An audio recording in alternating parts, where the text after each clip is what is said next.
کر آخر میں ہمارے آقا و مولا حضرت صلی اللہ علیہ وآلہ وسلم نے یہ فرما دیا کہ جان لو یہ دنیا کی محبت جو ہے یہ تمہیں لے ڈوبے گی۔ سب نبیوں نے یہ کہا حب الدنیا رأس کل خطیئت،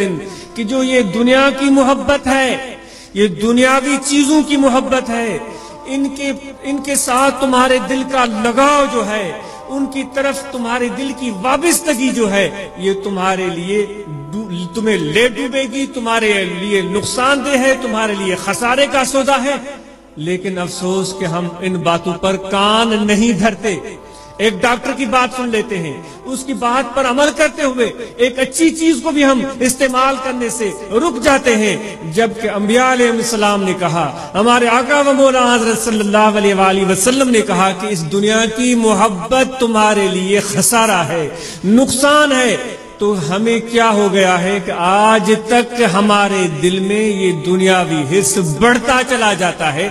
دنیاوی چیزیں اتنی اکٹھے کر لیتے ہیں لیکن پیٹ نہیں بھرتا، اور کہتے ہیں کہ ہیں بھی ہم عاشق رسول،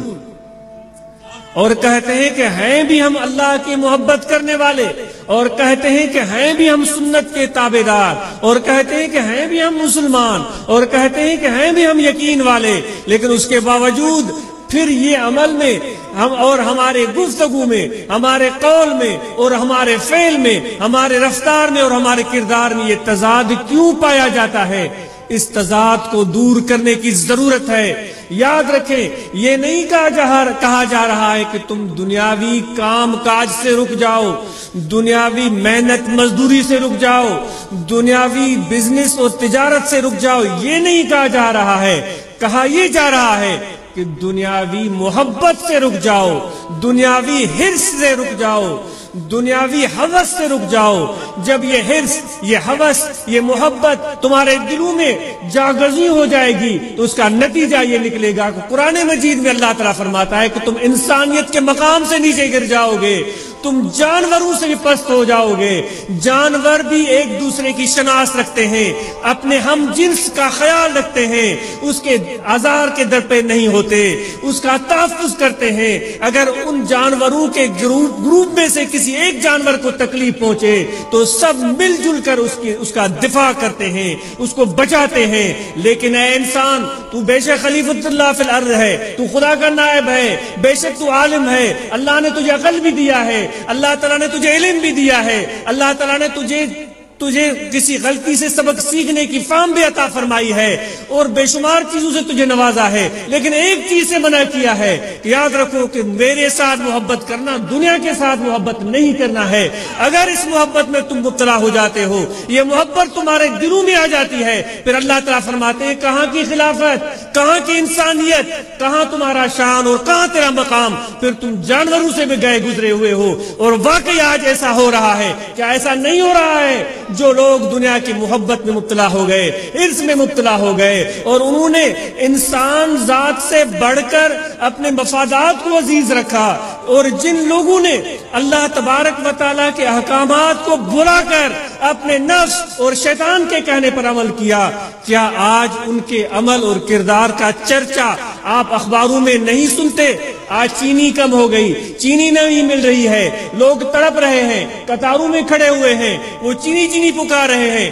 وہ چینی چھپانے والے بھی تو بظاہر انسان ہیں، اور چینی کے لیے جو مارے پھر رہے ہیں وہ بھی انسان ہیں، دونوں دعویٰ کرتے ہیں کہ ہم انسان ہیں، لیکن انسانیت وہاں دور کھڑی رو رہی ہے کہ کیا یہ انسان ہوتے ہیں؟ ان کا نام انسان ہے، ان کو انسان کہا جاتا ہے جو اپنے ہم جنس کو،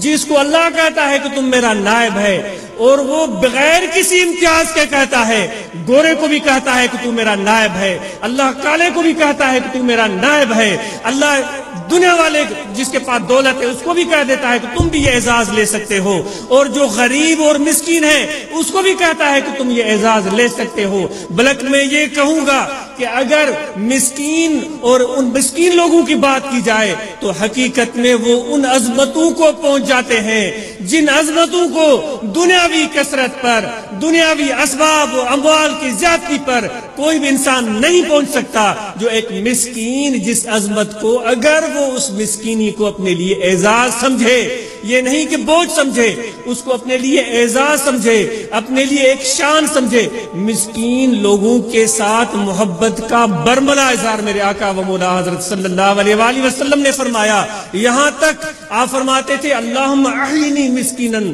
وامتنی مسکینن واحشرنی یوم القیامت فی زمرۃ المساکین، اے میرے مولا مجھے تو مسکینوں میں سے رکھنا۔ جو قطارے میں کھڑے ہیں یہ وہ لوگ ہیں جن کے بارے میں جو ایک ضروریات زندگی کے لیے پریشان ہیں، وہ قطاروں میں کھڑے ہوئے ہیں، ان کے بچوں کو ضرورت ہے، ان کے بوڑھے ماں باپ کو ضرورت ہے، ان کے گھر والوں کو ضرورت ہے، وہ قطار میں کھڑے ہوئے ہیں، وہ بھی انسان نظر آ رہے ہیں، اور جو چھپا کر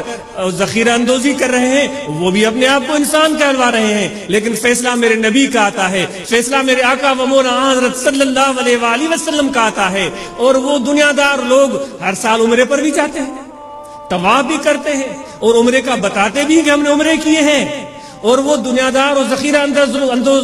ذخیرہ اندوزی کرنے والے لوگ یہ بھی کہتے ہیں کہ میں اتنی خیرات کرتا ہوں، اتنی سخاوت کرتا ہوں، میں اتنے غریبوں کو دیتا ہوں، اتنی یتیموں کو دیتا ہوں، لیکن پھر بھی آپ دیکھیں کہ جب امتحان کا ٹائم آتا ہے تو پتہ تو تب چلتا ہے کہ کون پاس ہے اور کون نا پاس ہے۔ اور